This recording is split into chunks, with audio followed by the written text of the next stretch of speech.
মাত্র 10 মিনিটে এয়ার ফ্রায়ারে তৈরি করব মুচমুচে নানখাটাই বিস্কিট। এটা অনেক দিন ধরে এয়ারটাইট বক্সে স্টোর করে রেখে দেওয়া যায়। প্রথমে আমি একটা বোলে 1/4 কাপ বাটার নিলাম, চাইলে ঘিও নেওয়া যাবে। তারপর এর মধ্যে পাউডার সুগার নিলাম 1/2 কাপ। ঘি আর বাটার খুব ভালোভাবে মিক্স করতে হবে যেন একদম এটা ফোমি হয়ে যায়। এরকম কনসিস্টেন্সি যখন আসবে তখন এর মধ্যে আমি 1/2 কাপ আটা দিব, চাইলে এটা ময়দা দিয়েও করা যায়।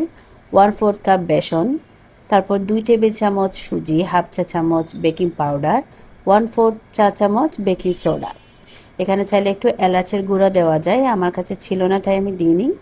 তারপর সবগুলো খুব ভালোভাবে মিক্স করতে হবে। মাখানোর সময় যদি খুব ড্রাই মনে হয় তাহলে একটু দুধ দেওয়া যেতে পারে। আমি 1 টেবিল চামচের মতো দুধ দিলাম।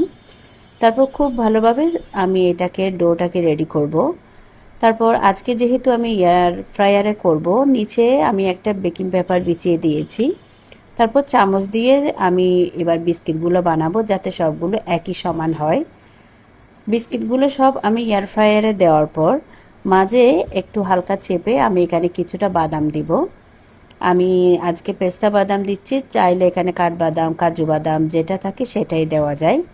সব কিছু দেওয়ার পরে তারপর আমি এটাকে এয়ার ফ্রায়ারে দিয়ে 160 ডিগ্রিতে 12 মিনিট আমি এটাকে বেক করব।